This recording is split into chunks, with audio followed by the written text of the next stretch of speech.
Что это у нас за обновление? А это iOS 26.4 релиз-кандидат. Apple выпустила его буквально пару дней назад. И это не просто очередная бета. Это почти финальная версия, которая выйдет для всех уже в ближайшие дни. Но главный вопрос: Apple реально что-то изменила? Или это просто полировка перед релизом? Здесь есть функции, которые вы захотите включить сразу. И самое главное, наконец-то исправили один раздражающий баг на iPhone. Сейчас покажу основные ключевые изменения iOS 26.4 релиз-кандидат и как включить и для чего они нужны. Друзья, всем привет, с вами IT-Dog. Досмотрите до конца, там будет момент, из-за которого многие реально захотят обновляться. Но прежде чем начать, буду благодарен, если поддержите меня лайком и нажмете на колокольчик под этим видео. И да, если вас интересуют самые крутые обои на свой iPhone или Android, заходите в наш Telegram, ссылочка в описании. 26.4 релиз-кандидат – это последняя стадия перед релизом. Если Apple не найдет серьезных багов, именно эта версия станет финальной. То есть все, что вы сейчас увидите, это уже почти готовая iOS 26.4. Главная фишка – это плейлист Playground. Начнем с самого заметного. Это обновление музыки. Теперь iPhone умеет сам создавать плейлисты по твоему описанию. Где это найти? Все очень просто. Открываем музыку, библиотека, плейлист и нажимаем плюс. Выбираем плейлист Playground. Как использовать?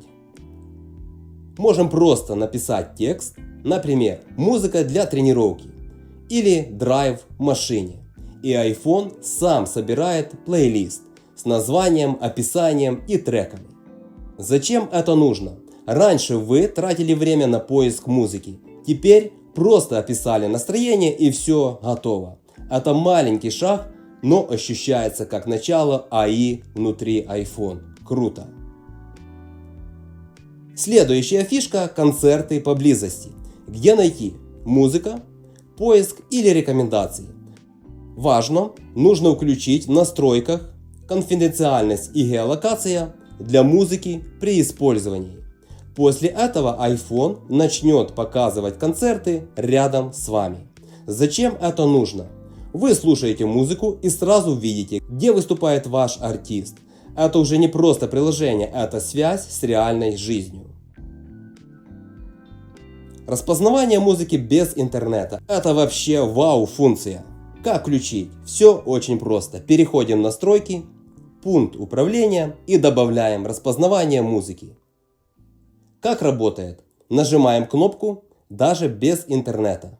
iPhone запоминает трек и определит его, когда появится сеть. Зачем это нужно? Это идеально для улицы, поездок, кафе. Вы не пропускаете трек, даже если находитесь офлайн. Появился новый виджет Ambient Music.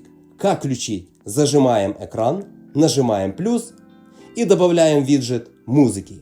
Выбираем Ambient. Что это дает? Готовые режимы: сон, концентрация, отдых. Зачем это нужно? Вы не ищете музыку, она уже подобрана под состояние. Очень удобно для работы или вечера.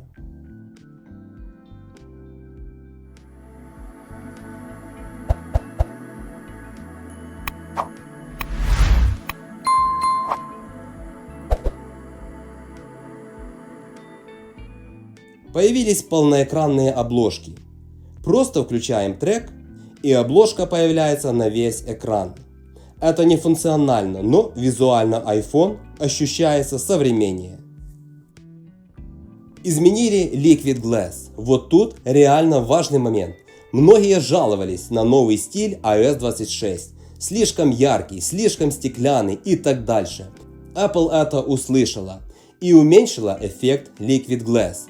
Как включить? Переходим в настройки, универсальный доступ, дисплей и размер текста. И здесь включаем затемнение мигающих вспышек. Что изменится? Меньше бликов, меньше раздражения от интерфейса. А как отключить? Почти отключить эффект Liquid Glass. Переходим опять же по пути настройки, универсальный доступ, движение. и включаем уменьшение движения. Что изменится? Станет меньше анимаций и интерфейс станет спокойнее. Важно, полностью выключить Liquid Glass нельзя, но вот так его можно немного успокоить. В iOS 26.4 релиз кандидат появились новые эмодзи. Что добавили? Касатка, тромбон, оползень, искаженное лицо, балерина и так дальше. Их всех 8 штук. Зачем? Да, это мелочь, но именно такие вещи делают обновление ощутимым. В приложении Freeform стало больше инструментов и стало лучше работать с изображениями для идей, планирования и контента. Друзья, если вы используете Freeform, дайте знать в комментариях. Лично я им не пользуюсь. Срочные напоминания. Как включить? Делаем напоминание, создаем задачу и удерживаем срочные. Как найти? Просто через фильтр «Срочные». Зачем? Все очень просто. Вы сразу увидите, что важно. Появилась своя оплата в семье. Настройки, семья, покупки. Теперь каждый платит своей картой. Больше контроля и удобства.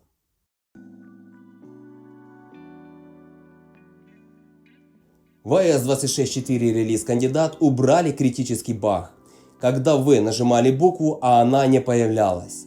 Теперь это исправили. И если вы часто печатаете, это сразу почувствуете. Что с стабильностью?